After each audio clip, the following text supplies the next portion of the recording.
This is an audio excerpt from my book The Unseen, which is a novel which was released about a month ago, and I am planning to do an audiobook. And before starting the process of this great big project, I wanted to do a couple of sample chapters just to see how it feels and see how it's working. What you're about to listen to is the end of Chapter 6 and the entirety of Chapter 7. What I need to note is that I snipped out a tiny bit of material that I just didn't want to give too much away in the overall plot. There's lots of things that might be considered spoilers. Those are not in there. This is not much more than a few sentences. I should set you up a little bit on what's happening here, and what you'll be listening to is essentially the first-person narration of the internal dialogue of the main character. He has what is sort of a crisis of, let's say, faith, and ends up walking alone in the desert. The opening line in this dialogue is him getting water from a pothole in the desert. Now, a pothole in southern Utah, in that part of the world, is simply a dish shape that collects water. It's explained a little bit earlier, but he basically dips his water bottle in a dish shape in some rock. And that's how it begins. And he's on a sort of spiritual walkabout where he is looking back on his life. This audio excerpt was recorded and edited on Thursday, June 15th, 2023. Please enjoy.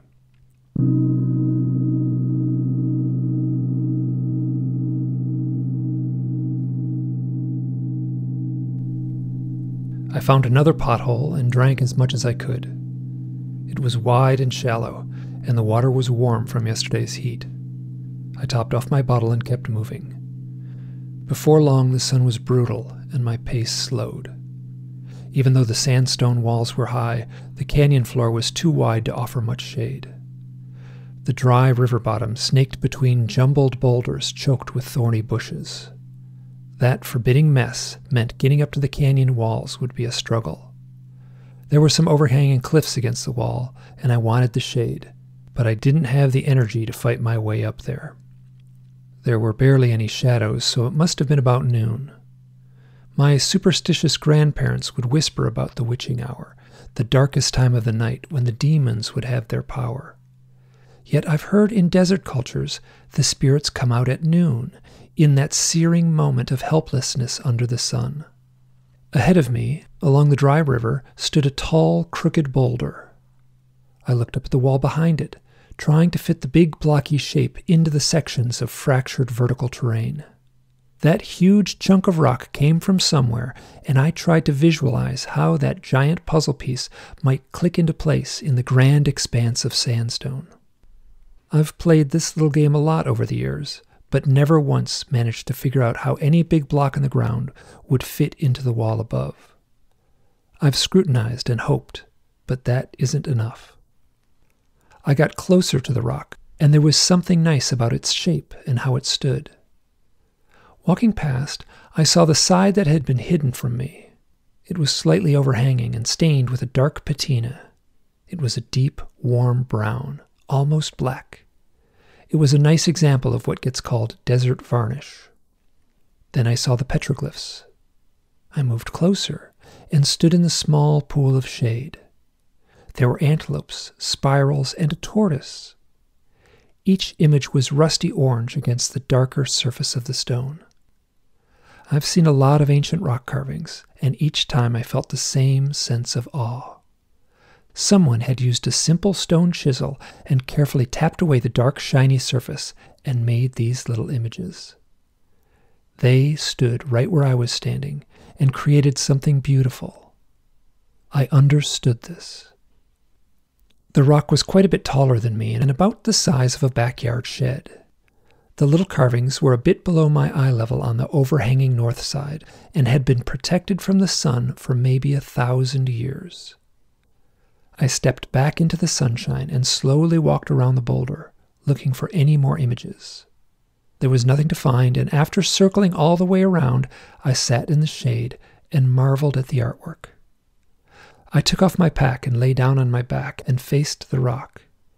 I set my hat on my stomach and slid my pack under my head as a pillow. It was a relief to be out of the sun, and the sand felt cool under my hands. This was a magical spot, and whoever created these pictures must have felt it too. I was lying in a sacred place. I said, "Thank you."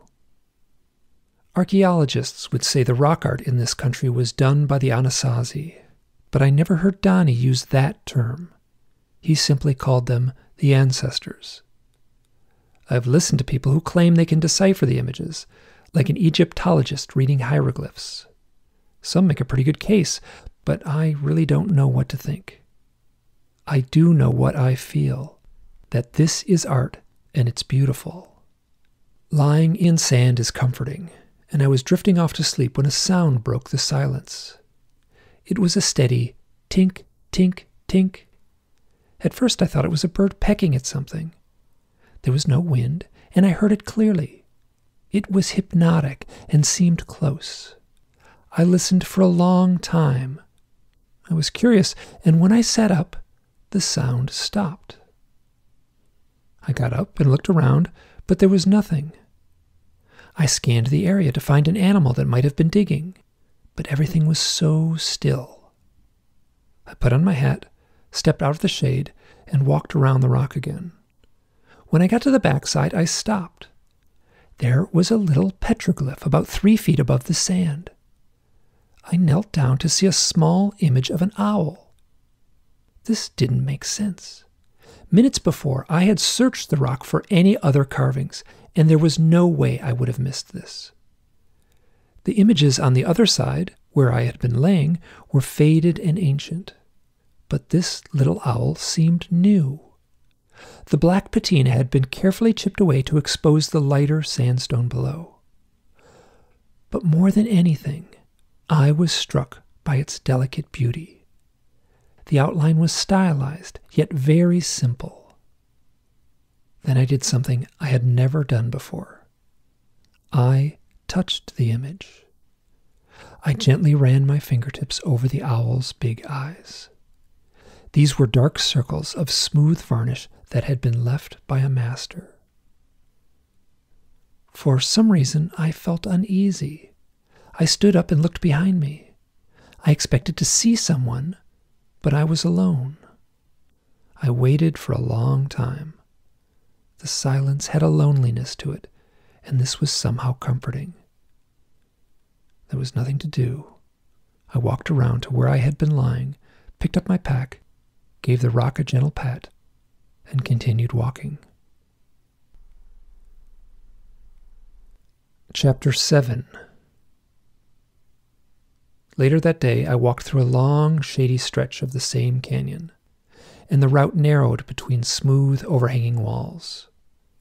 I passed around a corner and found myself in a beautiful amphitheater of sculpted sandstone. The sound of my footsteps crunching in the gravel echoed back at me, ringing clear in the still air. I stopped and waited for the noise to settle down to silence. I faced the wall and said, "Hello." There was a lovely resonance as that one word bounced around me for the next few seconds. I don't have much of a voice, but I'll often sing while hiking. There are a few songs I do okay with, and if I walk with someone, I'll sometimes sing the refrain from The Lonesome Valley. The Kingston Trio did a song called The Reverend Mr. Black, and so did Johnny Cash. I had both versions on a mixtape of country music that I lost years ago. This was a corny cowboy ballad with a repeating chorus lifted from a traditional gospel hymn, and something about it always unnerved me. I found out later this was a folk standard, and pretty much everyone did a version of it, including Woody Guthrie, who sang it with a bunch of his own lyrics. My singing voice is sort of wavering and slow, especially if I'm walking. I sang that song enough with others around to know that it could create a spooky mood. I'd do my best to play up the drama, hoping to get a reaction. I took a deep breath and sang to the wall. You gotta walk that lonesome valley. You gotta walk it by yourself. Lord, nobody else can walk it for you. You gotta go there by yourself. There are more lyrics, but I stopped there. Those shaky words echoed round and were slowly swallowed by the ever-present silence. Parts of this canyon felt like the eeriest place I had ever been. About a decade earlier, I walked into the Great Gallery. It was over 4 hours of highway driving from Moab, then 30 miles on a terrible road, and about 4 miles of easy walking in a beautiful canyon. That day was miserably hot, and I sat in the shade of an overhang and ate pineapple chunks out of a can. I found a few tiny pictographs along the way. Then I turned a corner, and there it was. I wasn't prepared for the power of what I saw. I stood before a wide wall protected by an overhanging roof. The images were enormous. There were a series of ghostly overlapping figures, tall with long robes and odd helmets. I had seen plenty of pictures of this sight in books, but standing alone in their presence was haunting. The rust-colored figures loomed above the canyon floor, and I saw a small ledge below this wall of huge images. I scrambled up and walked along the bottom of these amazing works. Up close, you could see there were layers upon layers of other images that had faded over the centuries. The soaring ghost figures were painted on top of a collage of smaller antelopes, lizards, spirals, and chiseled dot patterns. Whoever painted these mammoth images had used this same narrow ledge, and it was impossible for me to stand there and not feel a powerful kinship with the artists who had created something so rich in mood. This is hard to describe, but I went through a kind of vivid daydream, almost like déjà vu. I took off my shoes and walked barefoot along the ledge. It was as if I could remember building ladders and mixing the pigments for the paints used above me. I know what it means to create a piece of art and how it can take on a sort of obligation. But what I felt on that ledge was different. It was a kind of reverence. There was a need to honor something elusive, a mystical quality that could only be shared through art. I paced back and forth along that ledge, and the echoes of the past rolled through me. It felt inspiring, at first anyway. There was something else, a sadness, and it made me uneasy. I wanted to stay longer, but couldn't. This was not an easy place to be, so I climbed back down to the canyon floor and walked out. I was now hundreds of miles and more than a decade away from that sacred canyon, yet it still whispered in my ear. I tried to listen, to understand, to feel what it wanted to tell me, but its voice was too quiet, even in this empty place. There has always been a need in me, an urge to create, but it can be fleeting, and when it's gone, I feel lost. At times in my life, the weight of being uninspired could crush me. It can be so hard to trust my own creativity. It's impossible to point to, or define, or understand, but it is there. It's in me. Trying to be an artist means battling doubt, the indecision of my own ideas. Are they worthy? Why should I trust putting paint on a canvas? Who do I think I am? As a child, drawing was a way to get some praise, to be the center of attention. A kid in elementary school has permission to show off. Some kids are funny, and some can hit a baseball over a fence. There's nothing wrong with being proud of these things. I was always drawing, and I was good at it. I loved it, and I remember seeing my obsessive sketching pay off. I was getting better. I could see my skills improve. But now, I fight with what is a skill and what is inspiration.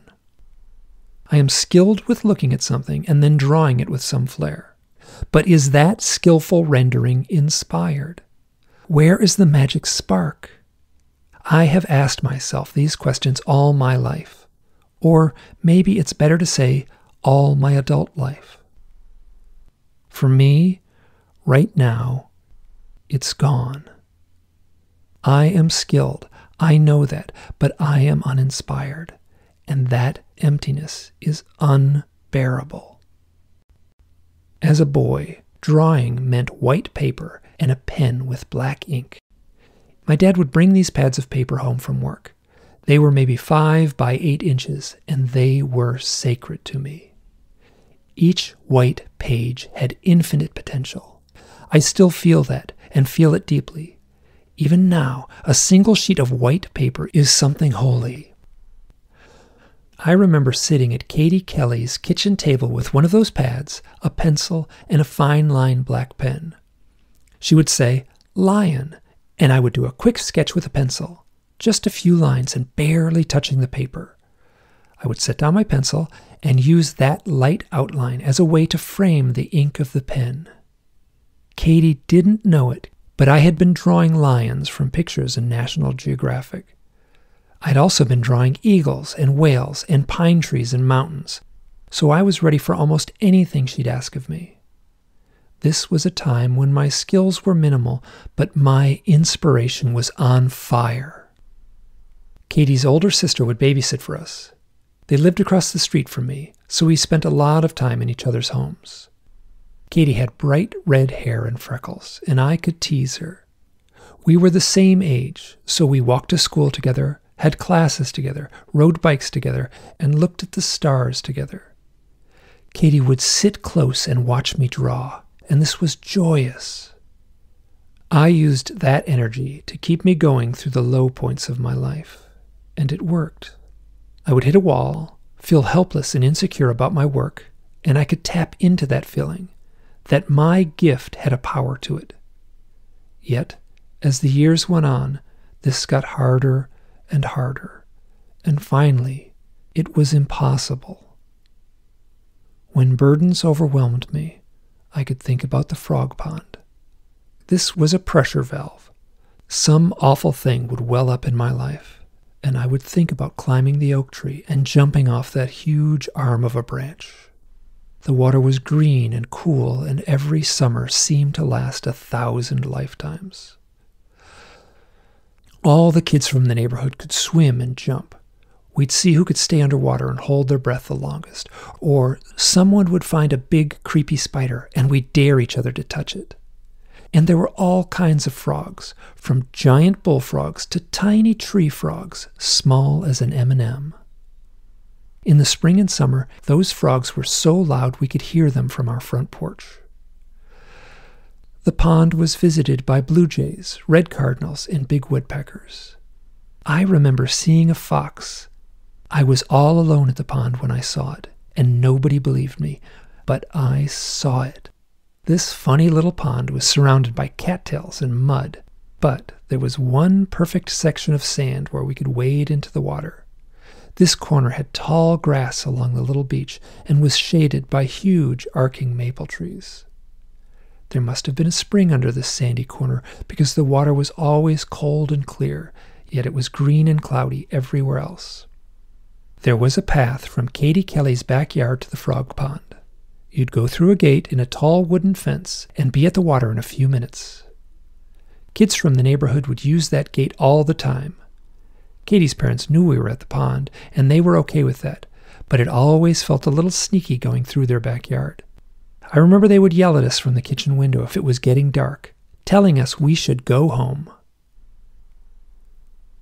The last time I swam in the frog pond was the night before I left for college. That night, I snuck out the back door and went behind Katie Kelly's old house. The new owners locked the gate, but I hopped over and walked that long path without a flashlight. It had been a hot, miserable summer, and the water was warm. I didn't swim for very long, but it felt important to be there. I forgot to bring a towel, and I lay in the grassy spot, looking up through the trees, waiting in the dark to dry. I wasn't sure what it all meant, but I knew I would never be coming back. The next morning, I hugged my parents, got in that old truck, and left for art school. I dropped out at the end of my second semester and started driving around out west. I loved that spot so dearly, and I wish Katie would have gone there too. I don't know why she never did. I mean, it was right out her back door, and I know she would have loved it. The frog pond is part of my nightmare. Yet it's never the pond. It's the path behind Katie's house. This conflict has been difficult for me. My most cherished memories are tangled up with something harrowing. But I couldn't let the joys of that place get stained by the demons of my sleep. Walking helped me escape my mind, and I needed that. I spent the rest of the daylight trying to focus on the beautiful memories and ignoring the nightmare. It took some effort, but in the end, joy and beauty won out. When it was too dark to walk, I found a flat spot and slept.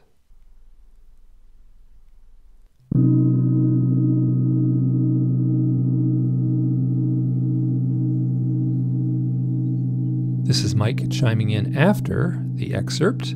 I do want to say that having listened to this a few times during the editing process, I got too whispery. That's kind of a flaw in how I will eventually record this.